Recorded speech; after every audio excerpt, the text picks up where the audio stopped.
happen eventually. 하나님께서 오늘 우리에게 주신 말씀은 시편 1편 1절부터 2절까지 말씀입니다. 복 있는 사람은 악인들의 꾀를 따르지 아니하며 죄인들의 길에 서지 아니하며 오만한 자들의 자리에 앉지 아니하고 오직 여호와의 율법을 즐거워하며 그의 율법을 주야로 묵상하는도다. 아멘. 아멘. 자리에 앉으시 바랍니다. 이 시간 예배 오신 여러분들을 주님의 이름으로 축복합니다. 오늘 함께 시편 1편 1절부터 2절 말씀을 통해서 복 있는 사람이라는 제목으로 여러분들과 함께 말씀을 나누도록 하겠습니다. 본 시편 1편은 시편 전체의 서시 머릿말이다라고 말할 수 있습니다. 시편은 본문 1편을 통해서 의인의 길과 악인의 길을 대조하면서 하나님을 경외하는 의인의 최후의 모습과 또한 하나님을 대적하며 하나님을 경외하지 않는 악인의 최후의 불행의 모습을 대조하며 우리에게 노래하고 있습니다. 지금 시인은 하나님을 경외하는 자로 복 있는 사람으로 살 것을 우리에게 이야기를 하고 있습니다. 오늘 본문의 제목이 이제 복 있는 사람인데요. 이제 복이란 무엇일까? 성경이 말하는 복이란 무엇일까? 우리가 함께 좀 생각을 해볼 텐데요. 본문에서 말하는 복은 히브리어로 아슈레라는 단어인데요. 인간 내면에서 이루어지는 행복한 상태를 복으로 정의하고요. 특별히 성경은 정의를 행함에 대한 하나님의 보상을 복이라고 이야기합니다. 그러니까 다른 말로 이야기하면 하나님과의 화목한 상태, 의를 행함으로 선을 행함으로 하나님과의 그 관계가 화평한 상태, 샬롬의 상태를 이루는 것, 바로 이것을 성경은 복이다라고 말하죠. 본문에 이제 영어 성경에 보면 이 복 있는이라는 이 표현을 blessed라고 표현해요. blessing이죠, blessing. 영어로 성경 이제 blessing인데 이 blessing이라는 단어는 이제 bleed라는 영어 단어와 연관이 있다라고 말합니다. bleed라는 말이 피를 흘리다라는 말인데요. 그래서 이제 blood는 피고 bleed가 이제 피를 흘리다라는 의미인 거예요. 근데 이제 상식적으로 생각해 보면 이 복이라는 단어와 피 흘림이라는 단어가 우리가 한국적인 정서로는 한 번에 이렇게 연결되지 않지만 우리가 성경의 이 내용을 잘 생각해 보면 이 피 흘림이 어떻게 복과 연결되는지 우리가 잘 생각해 볼 수 있습니다. 아담 이후의 인간은 죄를 지었고 에덴 동산에서 쫓겨나 하나님과 불화한 상태를 유지합니다. 그러니까 하나님의 낯을 피해서 에덴 동산에서 쫓겨나온 거죠. 그 쫓겨나와서 하나님 앞에 제사를 드려지만 그 제사는 완전하지 못합니다. 날마다 제물을 잡아서 피 흘리는 제사를 드리지만 그 제사가 완전하지 못했어요. 매년 제사를 드리고 또한 제물을 잡았지만 그 제물의 피는 잠시 인간의 죄를 덮어주는 것뿐이었어요. 자, 그런데 이 죄의 문제를 완전히 해결하고 하나님과의 화목을 이루는, 하나님과의 샬롬을 이루는 그 방법이 제시되었는데 바로 그것이 무엇이냐면 바로 십자가입니다. 하나님의 아들 그리스도께서 십자가에 달려 피 흘려 죽으시고 부활하심으로 이 죄의 문제가 해결되었고 우리는 믿음으로 이제 그 보혈, 그 피를 지나서 하나님의 은혜의 보좌 앞에 나아갈 수 있게 되었어요. 그러니까 다른 말로 이야기하면 이제 그 피를 의지하여 보혈을 지나 하나님 앞에 나아갈 수 있게 되는 것, 바로 그 상태, 바로 그것이 그리스도인들에게 복이다라고 말하는 것이죠. 그러니까 한국적인 의미에서는 그런 부분들을 우리가 상상할 수 없지만 성경의 구약적인 의미에서의 제사와 연결돼 볼 때 바로 그 피 흘림을 통해서 하나님과의 화목의 상태를 이루는 것이다라고 생각해 보면 바로 이 복이 어떤 의미의 복인지를 우리가 다시금 생각해 볼 수 있습니다. 그래서 오늘 본문의 제목은 복 있는 사람인데 이 복을 어떻게 규정하느냐에 따라서 우리 그리스도인들 우리의 삶의 방향이 달라진다라고 말할 수 있습니다. 이 복이 우리가 세상이 말하는 그러한 복, 소위 말하면 저희가 이번 추석 때 가족끼리 모여서 같이 이렇게 모임을 가졌어요. 뭐 간단하게 예배도 드렸고 또 가족끼리 음식도 해 먹고 또 가족끼리 모여서 게임도 했어요. 저희 그 저녁 때 항상 모이면 이제 카드를 치는데 보통 이제 저와 제 그 아내가 이게 초반에 이렇게 있다가 이제 중간에 이제 떠나거든요. 나머지 이제 분들이 또 게임을 진행을 합니다. 그 다음 날 왔는데 한결이가 자다가 일어났대요. 새벽 3시에. 너 왜 자다가 일어났어? 그랬더니 중간에 그 게임을 하다가 중간에 싸움이 일어나서 애들이 자다가 이제 일어났다고 합니다. 예. 그 소위 말해서 이제 상한가가 나오는 그 상황에 누군가가 판을 엎어버리고 막 소리를 지르면서 이제 싸움이 났다는 거죠. 어떤 사람은 뭐 그런 식의 예를 들어서 그렇게 게임을 할 때 잘 되는 것을 복이라고 여길 수도 있고요. 또 그 함께 한 해를 돌아보면서 서로 바라는 게 뭐냐라고 이야기할 때 복을 이야기하기도 해요. 나는 이렇게 되고 싶다. 나는 저런 복을 받고 싶다. 뭐 이런 이야기들을 합니다. 우리가 생각하는 그러한 복, 우리가 세상에서 말하는 대로 잘 먹고 잘 살고 돈을 잘 벌고 뭐 무병장수한 건강한 그러한 삶의 모습들을 우리는 복이다라고 생각하지만 물론 그것이 복이 아닌 것은 아니지만 성경이 말하는 복은 그런 의미의 복과는 좀 차이가 있다라는 것을 우리가 함께 말씀을 통해 좀 생각해 보려고 합니다. 더 나아가기 전에 우리의 현재 모습을 생각해 보면서 여러분 왜 예수를 믿고 있는지, 어떻게 예수를 믿게 됐는지, 어떻게 이 자리에 있게 됐는지 한번 좀 생각을 해보시면 좋겠어요. 제가 처음 예수를 믿게 된 이야기를 해드린 적이 있습니다. 어린 시절 다녔던 경우를 제외하고 어린 시절에는 성당에 다니다가 어린 시절에 동네 교회를 좀 다니다가 교회가 이사가면서 더 신앙생활을 하지를 못했어요. 그러다가 제가 의지를 가지고 교회를 나간 게 고등학교 1학년 때였습니다. 저보다 먼저 교회 다닌 큰형이 수련회를 다녀와서 사진을 이렇게 보여준 것이 제가 교회를 다니게 된 이유 중에 하나였어요. 수련회를 다녀왔는데 사진을 보여주는데 사진이 되게 재밌어 보이는 거예요. 거기에 뭐 그 여러 친구들하고 교회 지체들하고 이제 사진을 찍었죠. 보면서 교회를 가면 교회는 이런 곳이구나. 교회 가면 재밌겠다. 또 교회 가면 여학생들을 만날 수 있겠다라는 다소 불손한 생각을 가지고 처음 교회에 다니기 시작했습니다. 그때부터 생각해 보면 그때부터 군대를 갔을 때를 제외하고 저는 한 번도 빠지지 않고 교회를 나갔어요. 그러니까 누가 뭐 그렇게 강요했던 것도 아니지만 그냥 한번 내가 의지를 가지고 선택을 했고 시작을 했고 그때부터 고등학교 1학년 중반 정도였던 것 같은데 여름이 지난 시간이었으니까 그때부터 한 번도 빠지지 않고 교회를 다녔습니다. 처음에는 그저 성실함으로 신앙생활을 지속했어요.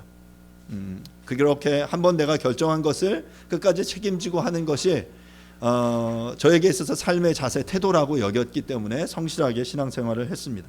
하지만 그 이후에 예수를 믿는다는 것, 내가 그리스도인이 된다라는 것의 의미를 알게 되면서 주를 위해서 희생하며 헌신하는 그 희생이 아깝지 않았어요. 고3 시절 학교 선생님들에게 혼나가면서 교회에 나갔습니다. 교회에 무슨 행사가 있는데 저녁에 이제 야간 자율학습이 있어요. 그래서 제가 그때 당시에 이제 학교에서 소위 이제 전교 몇 등 안에 들면 뭐 이렇게 특별반에 이렇게 들어가거든요. 그래서 야간 밤 10시 몇 시까지 이제 야간 자율학습을 해야만 하는 특별 관리 대상 중에 들어갔었어요. 그랬는데 이제 그 교회 이제 행사들이 있으면 이제 선생님에게 얘기하는 거, 선생님 교회에 문학의 밤이 있어서 연습하러 가야 됩니다. 그러면 이제 선생님이 이제 미쳤냐 이제 그러는 거죠. 그러면서 이제 가서 그 다음 날 이제 선생님한테 혼나고 이제 그러면서 신앙생활을 계속했어요. 지금 돌아보면 저를 형성하고 있는 신앙의 대부분의 모습이 그 기간, 그 시절 청년의 시절 기간 동안 제가 행했던 많은 부분들입니다. 고등학교를 졸업하고 대학에 들어가면서 교회 학교 교사로 섬기기 시작했습니다. 그때 생각해 보면 지금보다 훨씬 더 열심히 교회 생활을 했던 것 같아요. 청년 시절에 주일 오전 8시 정도에 교회에 갑니다. 교사를 하고 있던 때는 오전 9시 그 아이들을 데려와야 되기 때문에 아이들 신방을 가서, 신방이 어떤 거냐면 자는 아이들 깨워오는 거예요. 집에 가서 두들기고, 때로는 어떤 집은 집 안까지 들어가서 자는 애 깨워서 이렇게 데리고 교회에 왔어요. 그리고 나서 주일학교 예배를 드리고 성가대 연습을 합니다. 그리고 11시에 예배를 참석을 하죠. 그렇게 예배를 드리고 나서 성가대 연습을 해요. 나머지 분들은 이제 나가서 식사할 때 막 성가대 연습을 하고, 그리고 나서 급하게 점심을 먹습니다. 그리고 나서 또 찬양단으로 앞에 서야 되기 때문에 이게 찬양단으로 오후 2시 예배를 드리죠. 예배를 드리고 나서 교회 학교 오후 프로그램을 진행하고, 또한 교사 모임을 하기도 하고요. 그리고 찬양단 연습을 합니다. 그러면 주일 오후 5시, 6시 정도가 됐던 것 같아요. 주중에는 수요 예배에 참석하고 금요 철야 예배에 참석하기도 했습니다. 토요일에는 청년부 예배를 드렸고요. 가끔 금요일 날 산기도를 가기도 했어요. 이 시절 기타를 배웠고 찬양단에서 드럼 베이스를 연주하기도 했습니다. 제가 운전면허를 딴 이유는 교회 본고를 몰기 위해서였어요. 그래서 일종 보통 면허를 땄습니다. 참 바쁘게 청년의 시간들을 보냈습니다.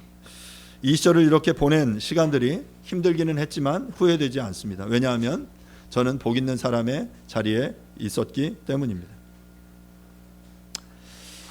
두 친구가 이런 대화를 나눕니다. 이 배경으로 봐서 이제 대학생들, 청년이라고 생각되는데 두 친구가 대화를 나누는 거예요. 가상의 대화입니다. 난 대학생활 동안에 열심히 공부해서 평점이 4.0 넘고 토익도 900점이 넘어서 대기업의 우수한 성적으로 취업을 했다네. 그랬더니 또 친구가 이야기. 참 대단한데? 그래, 그럼 그 다음에 뭘 할 거야? 이제 예쁜 여자를 만나서 결혼을 하고 가정을 꾸리고 아버지가 되겠지. 차도 사고 집도 사야지. 그래, 참 행복하겠다. 그래, 그럼 그 다음에는 아이들이 자라고 정년 퇴직을 하겠지. 그리고 참 아이들을 시집 장가 보내야겠지. 그래, 참 수고했네. 그럼 그 다음에는 정년 퇴직을 하고 나서는 자선단체에서 봉사를 하고 해외여행도 즐기며 여생을 보내야겠지. 그래, 참 멋진 일이네. 그래, 그 다음에는? 그랬더니 이제 그 다음부터 이제 고민하는 거죠. 그래, 그 다음에는 글쎄, 그러다가 죽겠지 뭐. 그래, 그렇게 될 거야. 그럼 그 다음에는? 그 다음에 뭐가 있단 말이야? 지옥이 있다네. 만약 자네가 열심히 생활하고 그래서 성공한 삶, 지금 행복한 삶을 살았다고 해도, 그리고 우리가 생각하며 추구했던 행복한 삶을 아무리 영위하고 다른 사람들을 도왔다고 해도 하나님을 만나지 못한다면 우리는 죽음 이후에는 심판과 지옥의 형벌이 있는 곳에 가게 된다네 라고 말했습니다. 물론 가상의 대화지만 지금 우리 모두에게 동일한 그런 질문들을 던지고 싶습니다. 여러분, 그 다음에는, 여러분 지금 추구하고 있는 그 삶의 목적 다음에는 여러분 어떤 삶을 기대하고 계십니까? 결국에 우리는 죽음을 향해 달려가고 있습니다.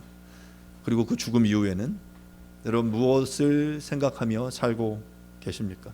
죽음 이후를 생각하십니까? 죽음 이후에는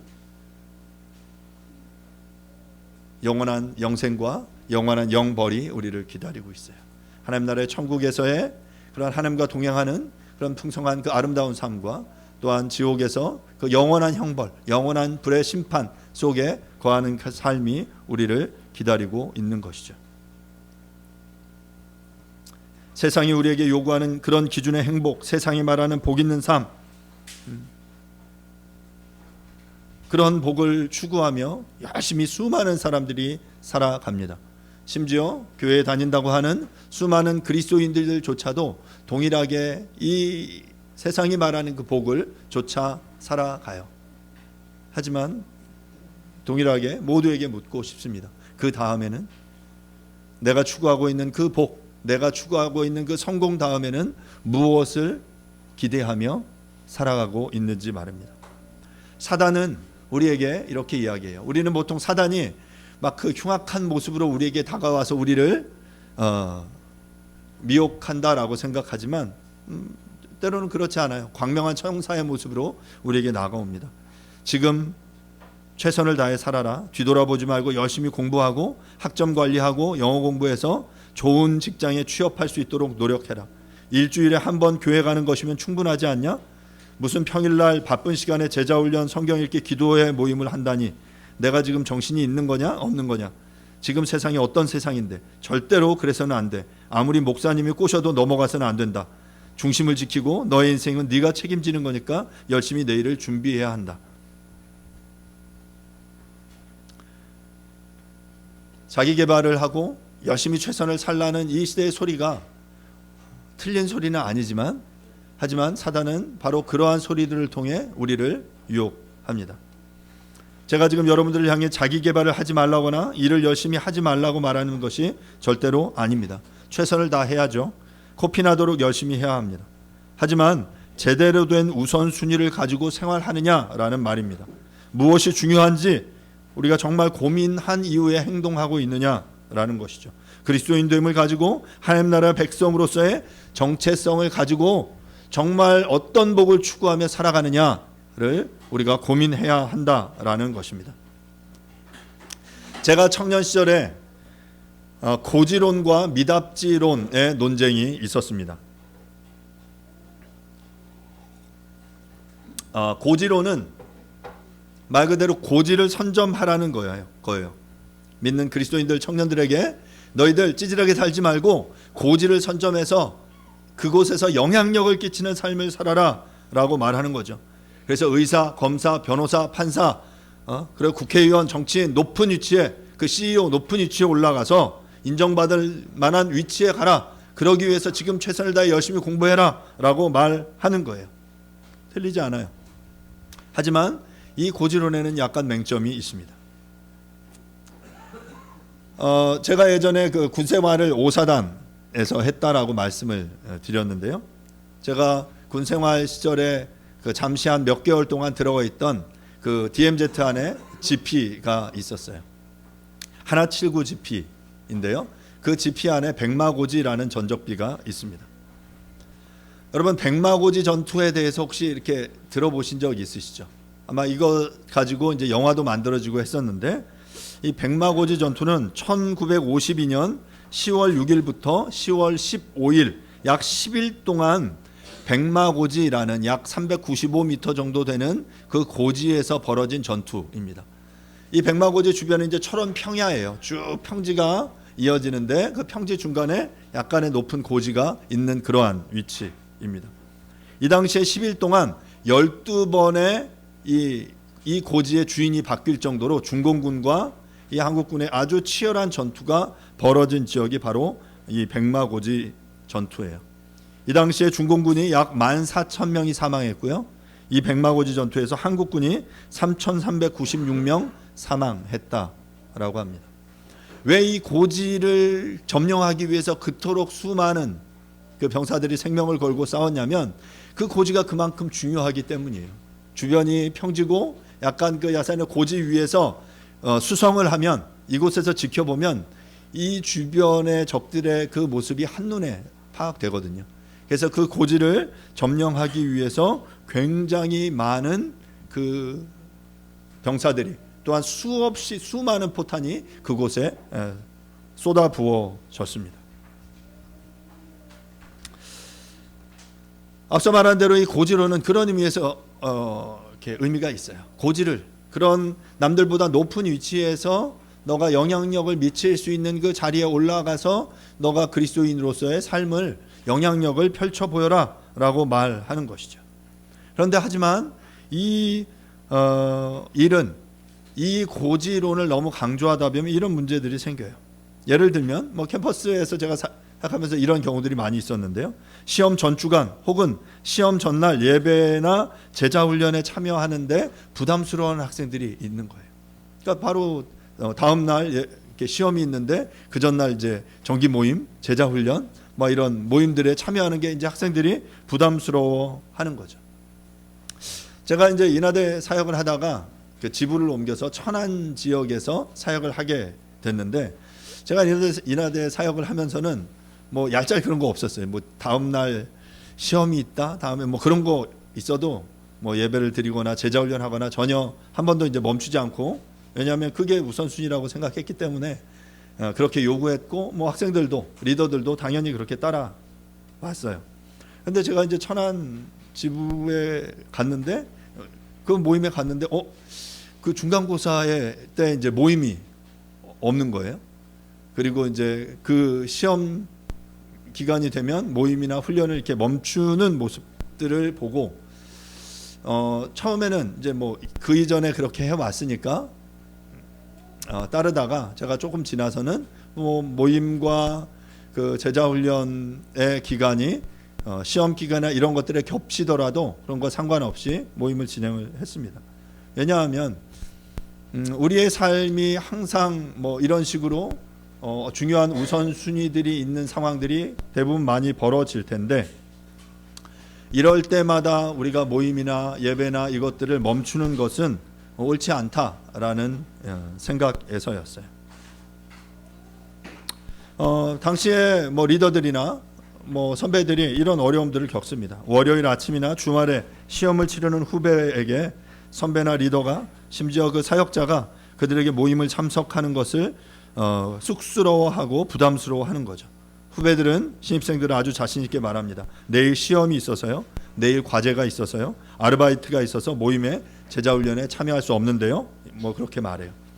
그러면 이 말을 들은 선배들은 아무 말도 못하고, 그래 열심히 공부해라, 돈 벌어서 다음에 나 맛있는 거 사줘라, 뭐 이런 식으로 얘기를 합니까? 이것이 옳은 조언일까요? 그렇지 않아요. 마찬가지로 신앙생활을 하면서 우리가 이런 부분들을 계속해서 훈련해야 돼요. 우선순위를 드리며 나에게서 정말 중요한 것이 무엇인지를 파악해서 먼저 그의 나라와 그의 의를 구하는 그 삶을 선택하는 거죠. 사역을 하면서 이런 경우들 많이 있었습니다. 예를 들면 여름에 이제 뭐 수양회가 있는데, 캠퍼스 사역에서 여름 수양이 이제 굉장히 중요한 시간이거든요. 학생들에게 그 여름 수양회 갈 것을 이렇게 도전합니다. 요청해요. 강권하기도 하고. 그런데 그 수양회를 갈 수 없는 이유들이 굉장히 많아요. 보통 딱 이 수양회는 이 방학을 시작하고 첫 주에 주로 많이 가는데, 그때 딱 되면 뭐냐면 계절학기가 시작돼요. 예전에는 계절학기가 그렇게 많지 않았지만 요즘은 계절학기가 대학생들이 너무 이게 당연한, 반드시 해야 되는 그런 코스가 되어버렸어요. 계절학기도 있죠. 아르바이트도 해야죠. 그리고 학생들이 여름 해외여행도 간다라고 말합니다.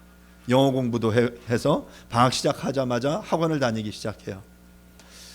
우리가 무언가 하나님을 향해 헌신하려고 할 때 할 수 없는 이유들은 수백 가지가 넘어요. 건강도 안 되죠. 돈도 없죠. 시간도 없죠. 가정의 문제도 있죠. 모임도 가야죠. 수많은 이유들이 우리로 하여금 하나님 앞에 나아가는 것, 하나님 앞에 헌신하는 것, 예배드리는 것들을 방해합니다. 하지만 이 수많은 할 수 없는 이유들이 있지만 우리가 그 일을 해야 하는, 그 일을 선택해야 하는 이유는 한 가지면 좋게요. 바로 우리가 하나님을 예배하는 거고, 바로 그 하나님을 예배하는 그것, 하나님 앞에 헌신하는 그 자리에 나아가는 그 일이 하나님이 기뻐하시는 일이라는 확신이 우리에게 있다면 우리는 그 한 가지만으로 충분합니다. 여러분, 우리가 믿는 기독교가, 우리가 믿는 하나님이 겨우 이 정도입니까? 시험보다도, 아르바이트보다도, 여행보다도, 가정 그 모임, 그러한 시간들보다도 우리가 하나님을 예배하고 하나님 앞에 헌신하고 하나님을 알아가는 것들보다 이 세상 일들이, 이 여러 가지 다른 일들이 중요하다라고 믿는 것입니까? 저는 우리가 정말 그 하나님을 믿는다는 것이 무엇인지, 복이 무엇인지 우리가 진지하게 고민하실 수 있기를 바랍니다. 세상의 고지, 그 고지론 의미 있고 그 고지를 선점하기 위해 노력하는 것 나쁘지 않아요.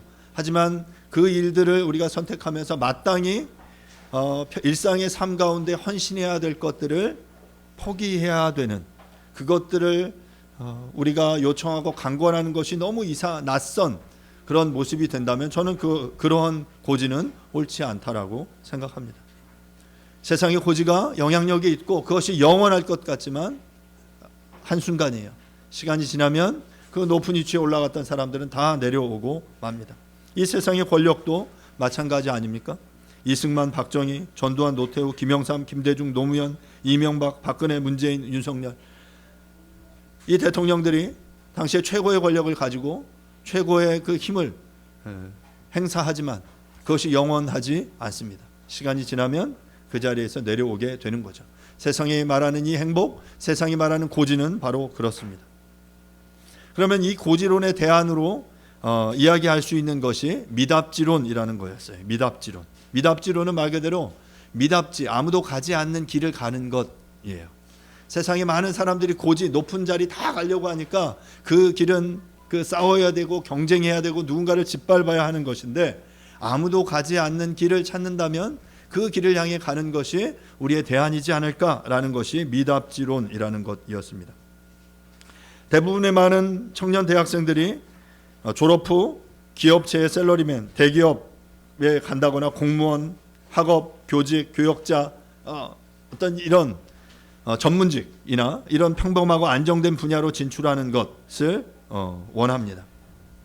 그런데 만약에 이 땅에 예수 믿는 젊은이들이 남들이 잘 가지 않는 곳, 특히 예수 믿는 이들이 잘 가지 않는 곳으로 눈길을 돌리고 그곳에서 꿋꿋이 살아갈 수 있다면, 남들이 가지 않는 길을 선택할 수 있다면 그것으로 우리가 복음의 능력을 선포할 수 있지 않을까 생각해 봅니다.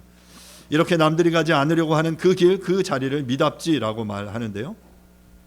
그러면 아무도 가지 않는 그곳을 가면서 결국 그들은 무엇을 해야 되냐면 길을 만들어 가는 거예요.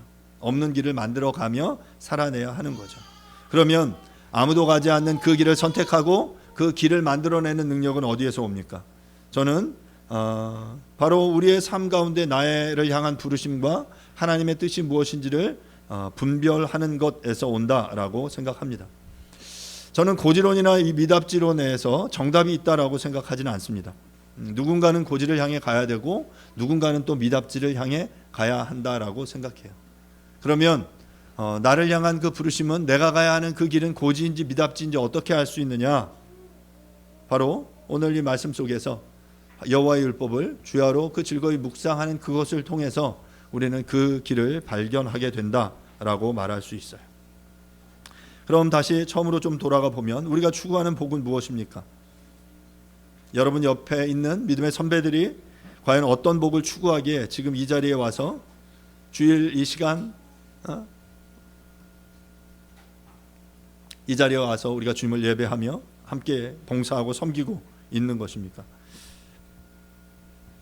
오늘 본문에서 말하는 복 있는 사람은 악인의 길을 쫓지 아니하며 죄인의 길에 서지 아니하며 오만한 자의 자리에 앉지 아니하는 사람이다 라고 말합니다. 그리고 오직 여호와의 율법을 즐거워하여 그 율법을 주야로 묵상하는 사람이다 라고 말하고 있죠. 사랑하는 여러분, 악인과 죄인과 오만한 자가 우리가 생각하는 대로 어떤 이 사단의 그 악한 모습으로 우리에게 다가오는 게 아니에요. 도리어 매력적이고 좋아 보이는 모습으로 우리에게 다가와서 매력적인 목소리로 우리에게 이 시대의 성공의 신화를 조치라고 말하고 있는 거죠. 앞서 이야기하는 대로 어찌 보면 너가 고지를 선점해라 라고 말하는 외치는 그 외침도 어찌 보면 어떤 의미에서는 그 사단의 목소리일 수 있는 겁니다. 우리의 인생의 안전을 위해 무언가를 투자해라 라고 요구합니다. 미래의 안전을 위해, 편안한 삶을 위해 투자하라고 외칩니다. 하지만 그때 여호와의 율법을 즐거워하고 묵상하는 자는 세상의 성공의 신화와 인생의 안전의 욕구를 거부하고 일어나서 하나님께서 원하시는 삶의 자리를 선택하며 그 길을 걸어갈 수 있는 것입니다. 바로 이러한 삶이 복 있는 사람의 삶의 모습입니다. 어떤 꾀를 쫓고 어떤 지혜를 쫓고 어떤 길에 서며 어떤 자리에 앉느냐가 우리의 삶 가운데 매우 중요한 일이에요. 우리의 삶 가운데 어떤 사람을 만나며 어떤 사람과 교제를 하고 그래서 어떤 길을 선택하느냐가 우리의 나머지 인생을 좌우한다 해도 지나치지 않습니다.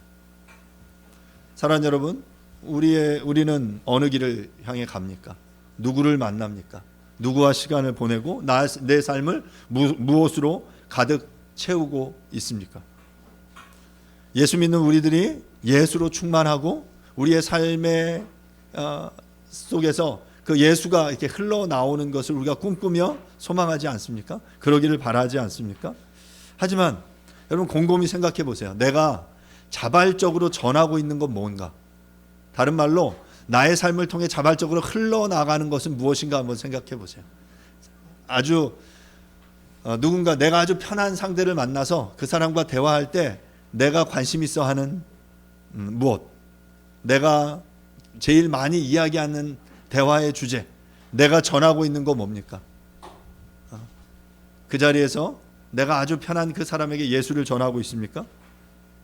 아니면 뭐 예전에는 뭐 넷플릭스의 오징어 게임이나 요즘은 디즈니 플러스의 무빙을 저에게 막 전도하는 사람이 있었어요.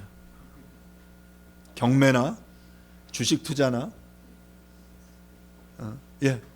이러한 것들이 오히려 관심사를 채우고 있죠. 이러한 관심사들이 이러한 것들 이야기하고 전하는 게 뭐 틀리거나 나쁜 건 아니에요. 그 관심사를 이야기할 수 있죠. 그래서 이야기하면 또 저도 그걸 듣고 그래 이거 한번 해볼까? 나도 이거에 관심을 가져볼까? 하고 관심을 가집니다.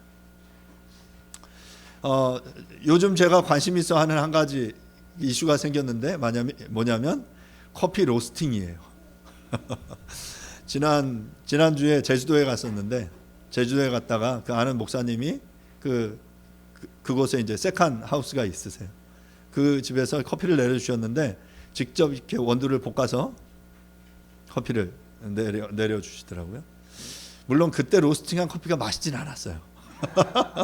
근데 제가 그 로스팅하는 걸 나는 이거보다 좀 더 잘 할 수 있겠다. 왜냐하면 그 커피 로스팅하는 게 굉장히 마치 화학 실험 같거든요. 아주 정교한 조건, 예를 들면 그 열과 온도와 바람과 그 시간을 맞춰서 어떻게 하면 이 중간에 이 생두가 그 원두로 이제 바뀌는 과정이 색깔이나 아니면 그 과정 속에서 얼마나 산소와 접촉하느냐. 그래서 이제 중간 과정이 이제 캐러멜라이제이션이 된다고 해요. 그 중간에 이렇게 바뀌어가는 그 모습들을 보는 거죠. 그리고 그 컨디션을 찾아가는 것. 좀 그것들을 이제 배워 보려고 하고 있어요. 그래서 막 로스팅을 하려면 프라이팬으로 할까, 뭐 수망으로 할까, 뭐 이런 것도 좀 찾아보고 있는데 결국 우리의 삶 속에 이렇게 관심사를 가지는 것들이 있어요. 그리고 그것들을 우리는 즐거워하고 전합니다. 이런 것들을 우리의 삶 가운데 건전한 건강한 것들로 채워 나가는 것들 중요하죠. 하지만 더 여러분들에게 좀 이야기하고 싶은 건 내가 그리스도인으로서 내가 예수를 믿는 하나님의 사람으로서 나를 찌르면 무엇이 내 삶 가운데 이렇게 자발적으로 흘러나오냐는 거죠.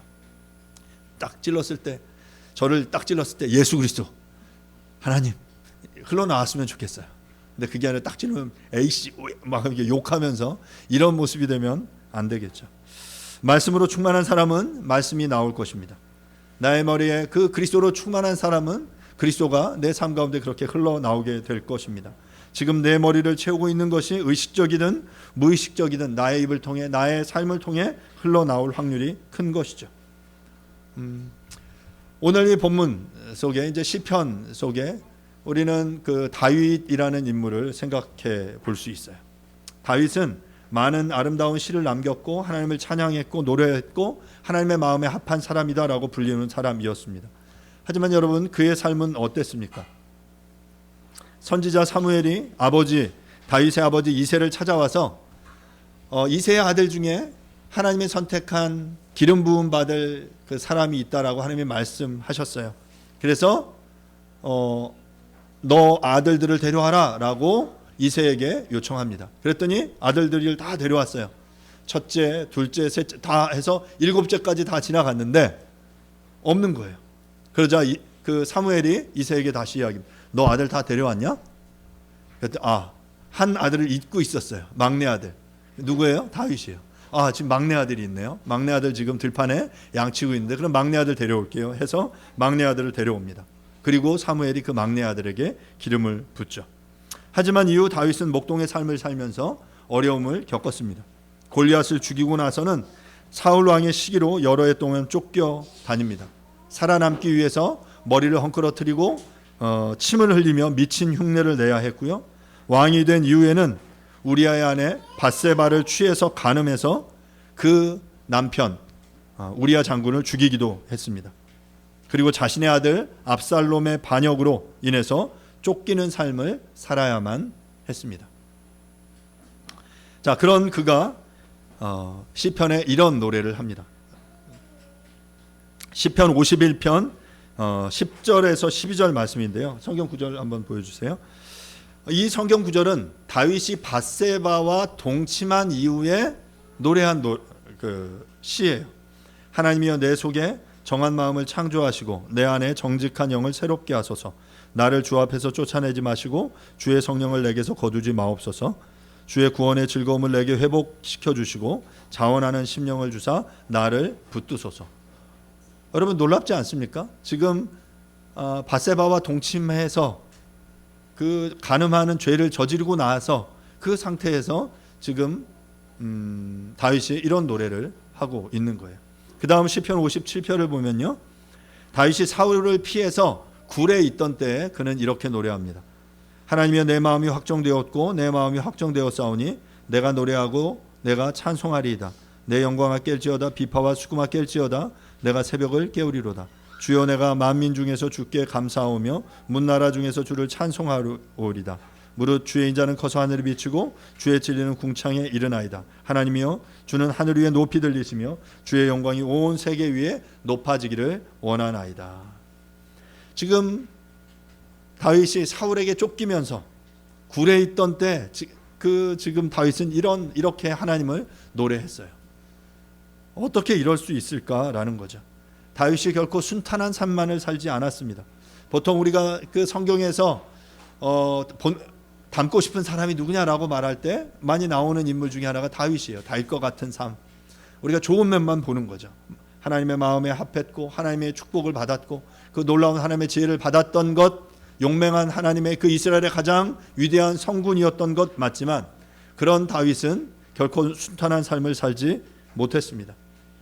우리가 앞서 본 것처럼 여러 차례 생명의 위협을 느끼면서 그 고난의 어려움의 자리에서 때로는 자신이 죄를 짓고 그 죄 가운데 있던 그 속에서 그 실패한 그 자리에서 그는 어땠냐면 하나님을 찬미하고 하나님을 노래했어요.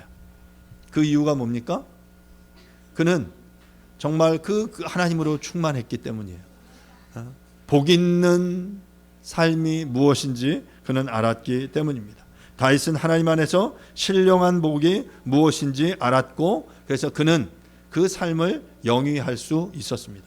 사랑하는 여러분, 우리의 삶이 평안하고 충만한 상태에서만 하나님을 노래하고 찬양하는 것 아닙니다.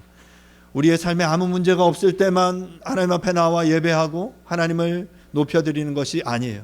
도리어 이런 문제와 어려움과 그 난관 속에 우리가 더욱더 하나님 앞에 나아가 하나님의 하나님 되심을 노래하고 하나님을 찬미할 때 하나님은 바로 우리 가운데 정말 우리의 삶에 복이 되어 주십니다.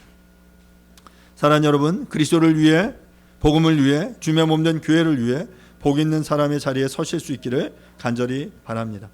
그러기 위해서는 우리의 보장된 미래와 안전을 때로는 내려놓고 포기할 수 있어야 합니다.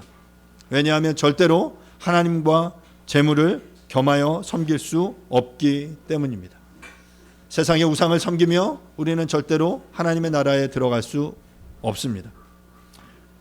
여러분, 이 말이 이 세상에서 부자가 되지 말라는 말이 아니에요.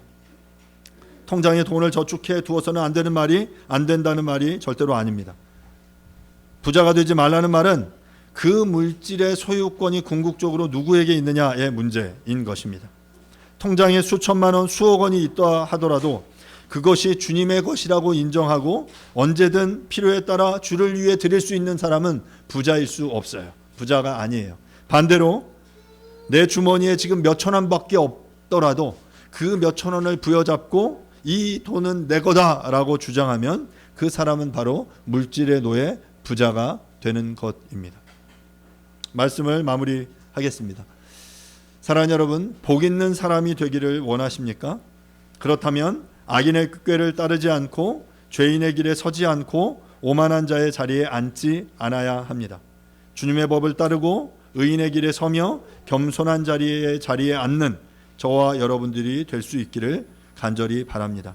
그 지혜와 길과 자리를 분별하기 위해서는 여호와의 율법을 즐거워하고 그 율법을 주야로 묵상해야 합니다. 그 하나님의 뜻이, 하나님의 지혜가 무엇인지 알 때, 그리고 하나님이 정말 우리에게 말씀하시는 복이 무엇인지 우리가 온전히 알아야만 우리는 그 복 있는 사람으로서의 그런 삶을 살아갈 수 있을 것입니다. 그래서 복 있는 사람의 꾀 지혜와 그 길과 자리가 무엇인지 알아서 그 지혜를 따르며 그 길과 자리로 나아가는 저와 여러분들이 될 수 있기를 간절히 바랍니다. 이 시간 함께 말씀을 생각하시면서 함께 잠시 기도할 텐데요. 하나님, 복 있는 사람으로 살게 해 주십시오. 정말 그리스도의 그 피 흘림이 나의 복임을, 하나님과 그 화평한 상태가, 하나님의 그 의를 행하는 그 삶이 정말 행복임을 우리로 알게 해 주십시오. 그래서 악인의 꾀를 좇지 않고 죄인의 길에 서지 않고 오만한 자의 자리에 앉지 않게 해 주십시오.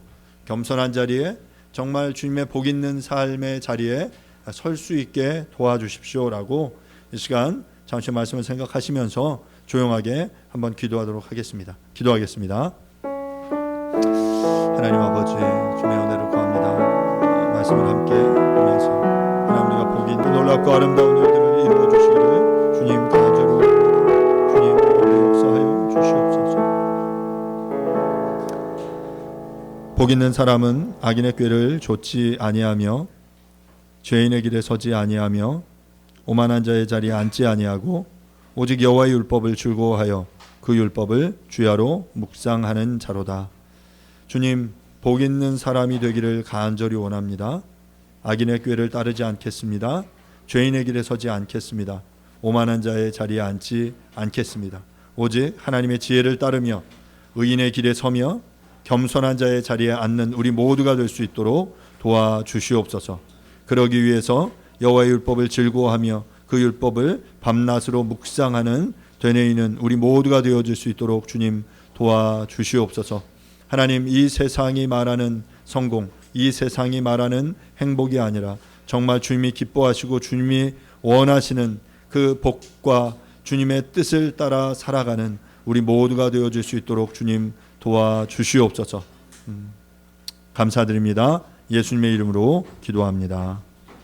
아멘. 교리문답 40번 문화입니다. 우리는 무엇을 기도해야 합니까? 예수님이 우리에게 직접 가르쳐 주신 기도를 포함하여 하나님의 모든 말씀이 우리가 무엇을 기도해야 할지 가르치고 영감을 줍니다. 아멘. Happen eventually.